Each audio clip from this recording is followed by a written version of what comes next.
This is John Grover. It's February 2nd, 2018. We're going to start out with the stock market, indicated here by the Dow Jones Industrial Average. Obviously, as you know from listening to the news, that this market has been up, and up. I've been calling for a pullback for 3 months, during which, of course, this market has been rallying over 16%. And of course, now we have begun a small pullback. Is it the pullback I've been expecting? Let's look at some of the evidence. The yellow box here that you see on the indicator, on the prices, is the level to which I believe prices will pull back. It's a 5 to 17% pullback, and it's basically set up there because history implies that that's what we'll get. We've broken above every trend line, though. This is one example of a trend line, this blue and red line that comes up here.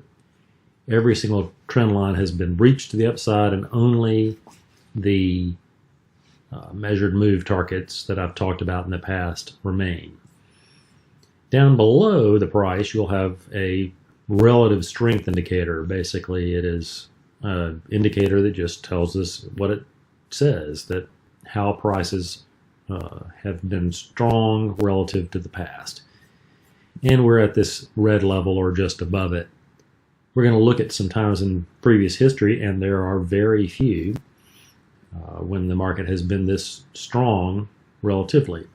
Each one of these bars here is a month of time, and it shows the high, low, open, and close of the market. So you see where we are now. Let's just kind of scroll back and figure out when we've been here before. We were here at this indicator level in 1996. We had a 4.83% pullback, followed by a 14.6% rally. We had another small pullback. It's getting kind of crowded in there, so I won't mention that one. But then in later 97, we had a 16.76% pullback, followed by a 35.4% rally. The larger top that occurred in 2000 had a divergence, so it didn't make its way all the way up to this red line. The indicator was weaker, and that's a good signal that the market is beginning to fall. Notice that in 2008, we also had a peak that was below that level of the red line, and so that just implies that the market is weaker even as it's rallying. Let's look for the next time. We have 1986.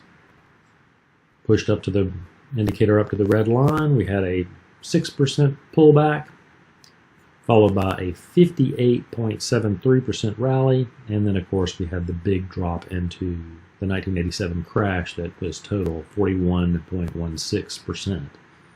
The top again shows indicator divergence. Notice the indicator is not as high as it was before, while the prices continue up. It's a simple concept. It doesn't always happen, but it quite often happens.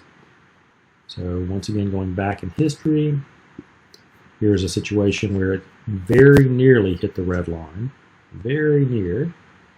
And let's see, we had a pullback followed by a rally. The amounts there are, the pullback was 11.87.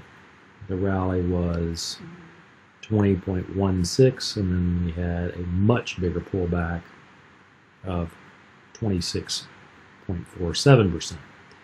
And that was back in the 1960s. Going back a little further, 1955, the indicator hit the level, 12.79% pullback, 21% rally, and then a 22% pullback.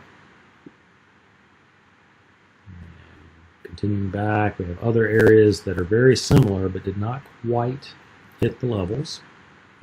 So we're going to skip those. We're going to go to 1929. We had actually it's 1928, we had a 13.25% pullback, followed by a 35.94% rally. And then following that, of course, we had the monstrous 89.43% pullback into the Great Depression. So that said, we have several instances, and of course with only 150 years of of history, we don't have a ton of instances, but each one looks very similar. So since technical analysis is based on history, I'm going with the idea that we're going to get a pullback somewhere within this yellow box, 5 to 17% based on history. I tend to think it's going to not be the 17%, more like an 8 to 10 instead of a 8 to 17%. But then we're going to get another rally, 20 to 30, maybe even 40% rally to new highs again, maybe into 2019. I don't think that this pullback is going to take much longer than any of these that are down here recently. And those examples, the longest one here was 2016, 2015, not quite a year, maybe just about a year. So I don't believe we're going to pull back for a whole year like that, probably closer to one of these like 2011 early to 2011 late. So maybe part of the year will be taken up with this pullback. And briefly, let's see what else we've got here. Let's look at bonds and gold. Here's gold on a monthly time frame. We often look at the weekly chart, but this is the bigger picture. We obviously had the large rally in gold, and it fell back down. We are stuck between these trend lines here. And as I've talked about before, we had the rally last month into the level 1375 that I was mentioning, and now it looks like we could fall back down to 1257 area or even lower. And let's look at bonds. Bonds are the interesting catalyst currently.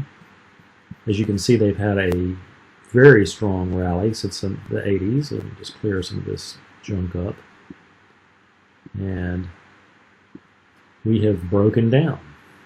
Interest rates are getting higher, therefore, and that is actually a bad thing for a market where we have as much debt as the society does now. Any leverage in that indebted situation is going to be accentuated as interest rates rise. Notice the trend appears to be turning here. So that's not saying it's going to go straight down, but I think we have a continual down trend coming where we're going to have falls and rises to come.